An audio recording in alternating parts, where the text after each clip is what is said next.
This is Farmers on the Square in Carlisle. Most food sold at this market is grown by farmers in and around Cumberland County. I rejoice here. I see markets like these as essential for building a strong and healthy community where people know where their food comes from and who grows them. When I buy cheese or jam, I like knowing who made them, and I like to go back and tell them how delicious it was. Our own college farm has a stand there, and having worked there before, I've experienced the gratification that comes from providing nutritious food to people in your community and building a special relationship with them. For all 4 years at Dickinson, I have been a proponent of the local food movement. I've barely missed the Farmers on the Square. I've acquired a few articles of clothing supporting local food, and I have a sticker that reads, "Eat real food" on my water bottle. Now and then, I post pictures on my Instagram of all my local meals. When I find myself seeding, weeding, harvesting crops, and spreading compost on the soil, the connection I feel with the land and the food we grow makes me sure of my place in nature as its steward. For sure, I have found my place at Dickinson and in the Carlisle community. This past month, I've questioned everything I've believed about this local food movement I advocate so passionately for. These last few farmers markets, I had my marveling lens off and critiquing lens on.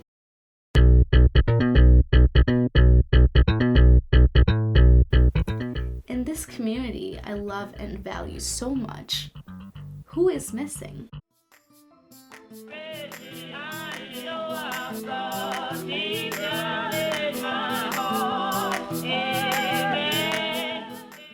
I was interested in this topic because of some intriguing literature that I came across last semester in my nutritional anthropology class on the critique of the local food movement, and at the local foods dinner this semester, where Natasha Bowens talked about the color of food. Famous scholars like Julie Guthman write about the whiteness of local food movement. Around the country, farmers markets seem to be dominated by middle to upper class white Americans. I decided to interview Connor and Cindy, who are apprentices at the Dickinson farm and frequent visitors of the Farmers on the Square in Carlisle, to get both a producer's and consumer's perspective.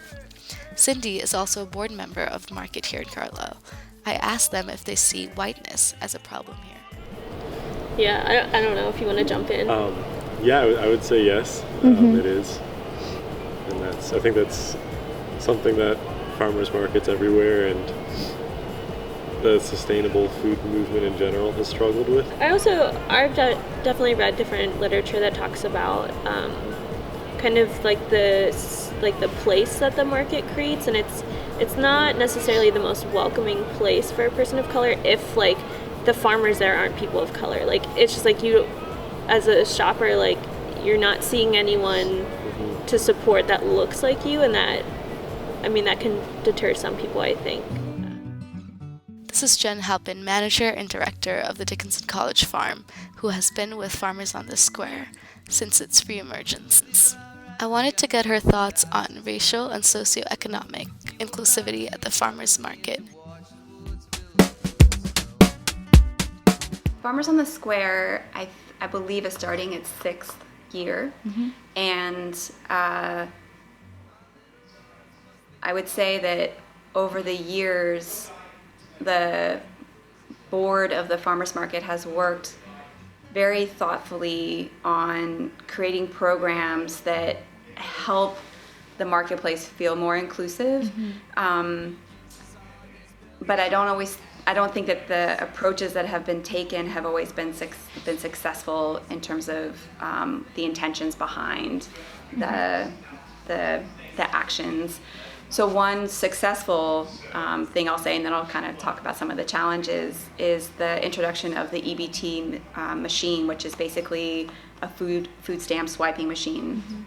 And then on top of the EBT machine, where food stamp recipients can purchase food through the food stamps, the market has applied for different grants that actually double the amount of money that food stamp recipients can get. But what's interesting is that the redemption rate, we're not getting a lot of activity with food stamp recipients at Farmers on the Square, which leads me to believe that there's a sense of not feeling inclusive in that marketplace. And so I think that that's a huge challenge that we're being faced with.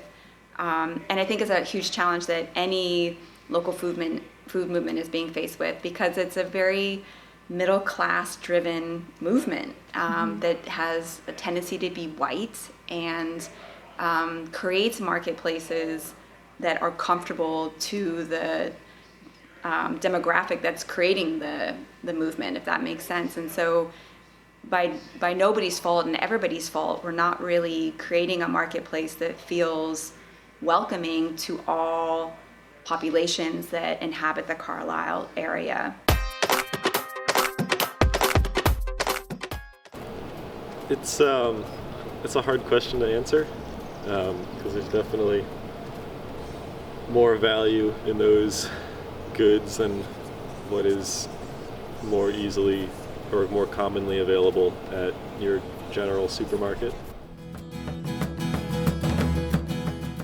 The Farmers Market Nutrition Program is it's money that's set aside for the Women, Infant, and Children Program, WIC, and women who have children and are eligible for WIC can get these checks for the growing season. And basically the Farmers Market Nutrition Program checks can only be spent at farmers markets on vegetables or fruits. You can't buy baked goods, you can't buy meat, etc. And what's really telling, in my opinion, is that the redemption rate in in the Cumberland County region is half. So this is free money that's being given out to WIC recipients to be spent at farmers markets, which our farmers market is literally 3 blocks away from the WIC office. Yet we're not being successful at making people feel like this is a place for them to come and spend their money. And I think that some of that is rooted in price. I think that the prices at Farmers on the Square have a tendency to be on the higher side, and I can speak to the reasons behind that in terms of food subsidies that make food cheap in grocery stores.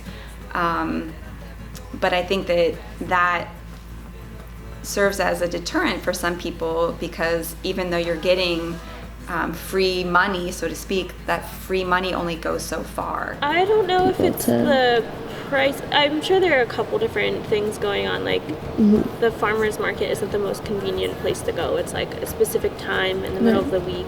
You have, like, if you live far away, you have to have transportation, and like some people don't have that. I think cost is probably part of it. But the matching, it does help, and I think it does draw some people in. I've heard stories of like one person from an apartment complex comes and uses the program, and then like half an hour later they're back with friends from the same apartment complex. So it's definitely being used. I think there's data out there that only like a small percentage of those farmers market nutrition checks are being used in this county. So it's definitely a big market for us to tap into, I think, to get more people to use those checks and to make it more convenient and to make the market more accessible.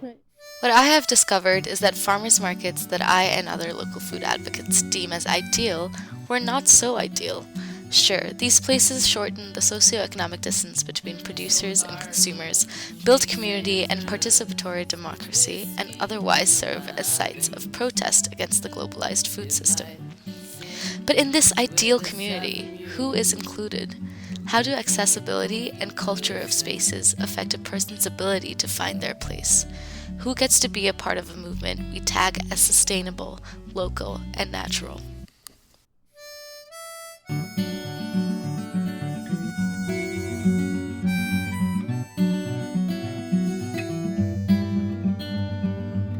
This old heart shakes and turns, spits whiskey through my veins. It might sing with a sigh from you,